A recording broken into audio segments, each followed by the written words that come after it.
Good morning, class. Uh, I believe this is the Life Orientation Grade 8 class.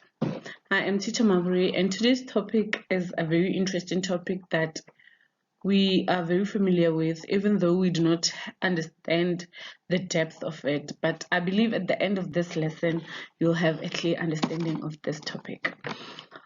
Today's topic is substance abuse. Does anyone of you perhaps know what substance abuse is? What are those substances and what is the cause of the substance abuse? At the end of the lesson, you should be able to define what substance abuse is, name the causes of substance abuse, identify the symptoms, name ways in which we can prevent substance abuse, name substances that can lead to substance abuse, and also state and explain ways in which substance abuse can be reduced. What is substance abuse? Can any one of you perhaps tell us what they understand by the word substance abuse? Okay. Substance abuse is the continuous use of drugs that lead to significant problems that result in a person not functioning properly. An example for this is when a person is drunk. I'm sure you've seen them walk on the street. They are unable to walk properly. When they talk, they cannot talk properly. Also, substance abuse is not only limited to that. When you use maybe medication from the doctor in ways that they are not prescribed, you are also abusing the substance. Symptoms of substance abuse. Sorry. Symptoms of substance abuse are changes in appearance. The person is not as they used to be. They are not as neat as before. They walk funny. They talk funny. Change in eating habits that could result in either weight loss or weight gain. Changes in sleeping habits. The person no longer sleeps as they used to. It's either they sleep a lot or they do not sleep at all. They would be up in the middle of the night while we are sleeping, and they would be making sound because they are under the influence of drugs. Sorry. The person is always active, unable to sit or keep quiet. The pupil of the eye is larger or smaller than usual that stare into blank spaces. You might find the person looking at the blank air so focused you'd think they see something, but in actual fact, there is nothing there. Eyes are red and appear to be filled with water. Are we understanding each other, or do you have any questions on this one? Okay, let's pass. As we continue with the symptoms, changes in behavior. The person no longer enjoys being around family members, attitude and behavior changes for no valid reason, loses interest in activities that they used to enjoy. It may be soccer, it may be taking walks, it may be reading books. They are just no longer interested. Grades are also dropping at school. The person has no motivation or energy to do anything. It's like they have given up on life in general. I would also appreciate it if you have your textbook with you so that the lesson can go smoothly and you get to understand some of the things from the textbook. So, different substances that can be abused.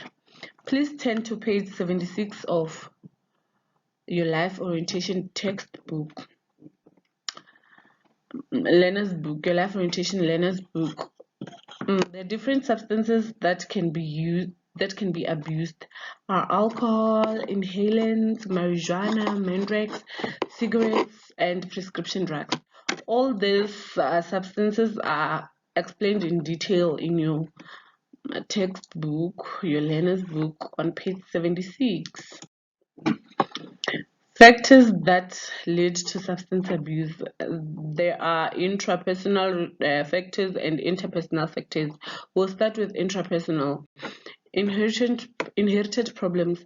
People who grow up in families that they are substance abusers are exposed to the drugs and alcohol that they end up taking them themselves. Then early exposure. When you start drugs at a young age, as you grow, the chances of you being dependent on those drugs also grow. So you might, maybe let's say you start at 14, by the time you're like 25, you're already an addict. Point number 3, misunderstanding of substance abuse. Young people often get the wrong information on what substance abuse is and are also exposed to myths in which they end up taking those substances because they do not understand the severity of taking them. Some health problem. People who have difficulties with attention, anxiety, and depression often take drugs to help them soothe their feelings, to help themselves calm down. Then we go to interpersonal factors. These are family factors. A person who uses drugs or a parent who uses drugs sees nothing wrong with it and cannot actually reprimand the child for taking drugs because they actually see nothing wrong with doing it. When parents are always fighting and giving no attention to the children, children get to do as they please and might even end up resorting to drugs to escape the reality of their family situation. Number 2, community factors. There is easy access to drugs in the community. Community members do nothing to prevent substance abuse and crime. Peer factors. When you have friends who use the substances, you are encouraged to start using them so that you can fit in. Factors that can reduce the chance of substance abuse. Individual, a person should have self-control. As a person, you should know yourself and know what you want so that you are not tempted to do things that could actually endanger you. Family, a family must set rules, be supportive, disapprove substance abuse, and monitor each other. As a family, you should also be transparent about these things so that everyone in the family knows what substance abuse is and what to avoid and what not to do. A school should have anti-drug policies and make sure that the policies are implemented to ensure that everyone adhere to their policies.